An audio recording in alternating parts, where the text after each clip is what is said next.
Hey guys, and welcome back to the Movie Club Emporium. This week we are going to be talking about a movie that is maybe a little bit different than what you're used to me talking about, but it's a movie that I quite thoroughly enjoyed. Spoilers. And that is 1999's Ghost Dog: The Way of the Samurai. So, how this came about is I am quite the I don't want to use the word addict. My wife probably would of physical media. That includes a lot of boutique labels, and one of those labels naturally is Criterion.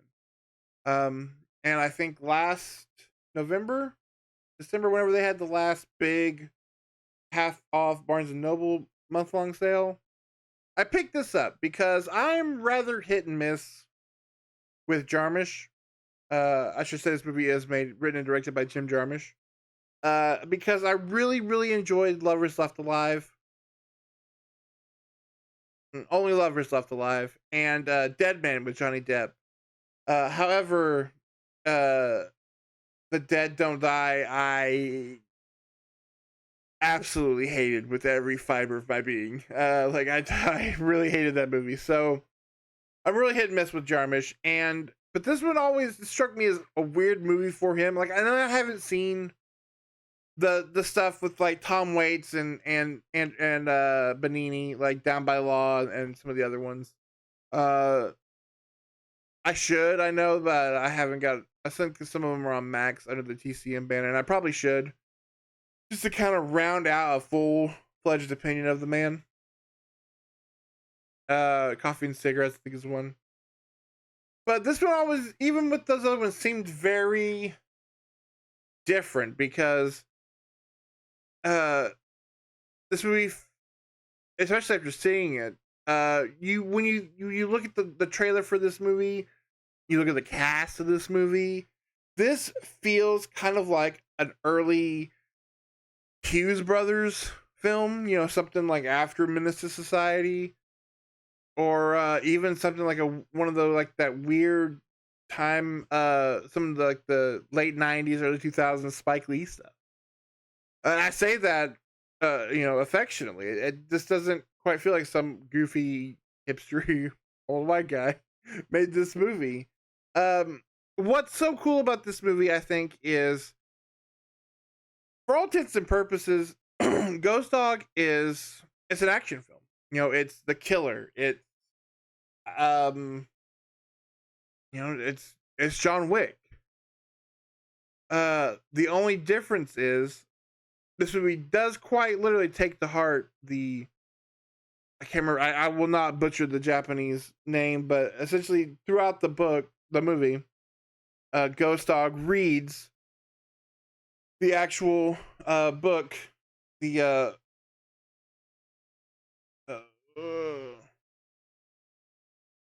that is like the creed to the samurai. I'll pull it up here. See? The Hagakure. The Criterion even gave me a little copy of it. Isn't that cool? I too can be a samurai mob assassin. Sweet. No, and so this movie, a lot of that teaching is based on meditation and inner peace, being at peace with death. So you must always be at peace and very zen-like. And so this, what should be a hard-boiled action movie, and when you think about it, like, you have Forrest Whitaker, where he is, taking guys out right and left. You have this score soundtrack put together by RZA from the Wu-Tang Clan, which is freaking amazing. Wu-Tang has always been one of my favorite 90s rap bands, as far as like fat kids who grew up in southwestern Oklahoma in the mid 90s goes. Yeah, I'm serious. I mean, in my day, I did in fact bring the ruckus. um, you have all that, and so you expect like this movie just to go like insane, like, and it's not. It's very reflective. It's very calm. And I was watching with Ashton, and even he at the age of 15 was like, it's like an action movie, but like it's super like almost relaxing. And I was like, yeah, it's very, very calming was the best way to describe it. It's so weird, and there are some amazing moments in it. This movie, when it gets for doing what it doesn't hold back. Like, it is violent in the way you would expect a movie like this to be in certain scenes. But even then, not so much. There's one great kill, which I think they said they took from a uh, Hong Kong movie where he assassinates a guy up through his like sink drain, which is really cool. But and then it has a very samurai-esque ending. I won't spoil here, but it does definitely have all that, but it also has all the kind of the things that Jim Jarmusch does.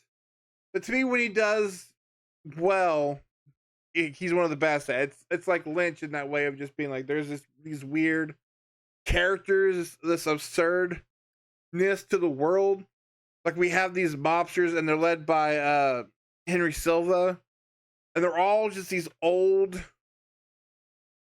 like, white Italian men, and it's the mob, but it's poking fun at kind of like how they're all old and kind of useless. It's when you think of when you see these characters, like, they were characters that would have been, and they wouldn't have lasted too many seasons on The Sopranos. Guys who were just like, a lot of Corrado Sopranos in this particular gang, which is really funny. But and their cadence is weird. There's one of them who's like weirdly into rap music, and he's like singing it all the time, and most of them are just kind of walking around going, huh, what? But they're the ones who are the villains of the piece, because Ghost Dog is sent to take out one of their own by them, and it just so happens that the boss's daughter is with this gentleman and sees Ghost Dog. Ghost Dog spares her, and but because she knows what's going on, they have to take out Ghost Dog. So that's your timetable. But like I said, there's these weird Jarmusch characters, like whether it's them or the fact that Ghost Dog, his best friend, in the movie is a gentleman who runs an ice cream truck in the park, and they play chess, and he gives them ice cream, and they talk. But the gentleman doesn't speak English; he only speaks French, and Ghost Dog doesn't speak French, and so they all have these conversations with each other, without ever speaking each other's language. And at least it's some kind of goofiness where like he'll hit the ice cream vendor will say something in French, and then Ghost Dog will be like, I don't know what you said, but I should probably do whatever the thing is the guy said. There's also a little girl who Ghost Dog shares books with, books that really probably aren't appropriate for children to read at that age. But again, I'm always been a proponent of read what you want. So let her read it. Let her read it. No, I gotta tell you, man, out of all the, again, it's a small sampling size of Jarmusch, but this one may be my favorite. You have this killer soundtrack by the RZA, who also makes an appearance as a possible another samurai. Forrest Whitaker is absolutely incredible in this movie, playing this character. He's just so calming, and he comes off almost sad, but incredibly deadly.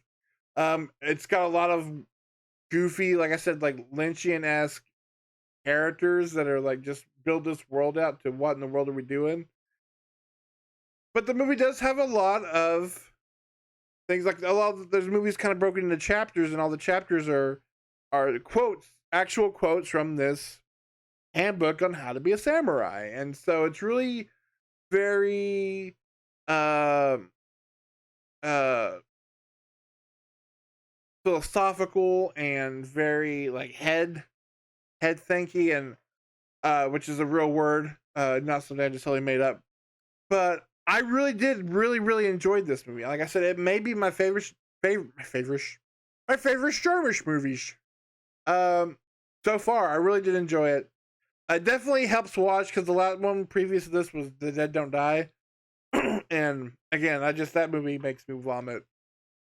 I do not like it. So it was nice to kind of get back to kind of wash the taste of that movie out of my mouth. I really did enjoy Ghost Dog. I think you should check it out. Like I said, you can get a really sweet copy from Criterion. I believe it's streaming on Max under that TCM banner. Go check it out. It's like I said, it's everything you want in this type of movie. It gives you all that, but also gives you a lot more stuff to think about, and seems a little bigger than it is. So I highly recommend it. So next week, we are back in new movie territory because we're going to be talking about a movie that I am actually looking forward to. I liked the last one. Honestly, I've liked all of them. The worst one, the lady one, I thought was better than I expected. So this is a pretty great franchise, good to great franchise, and so I'm excited for Ghostbusters Frozen Empire.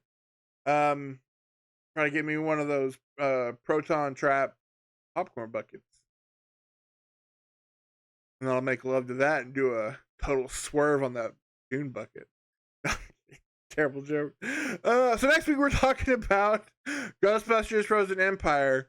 Until then, I wish I had a quote from that movie, from that book. I probably should have before I hit play, but it's too late now, so I'll see you guys next week. Bye.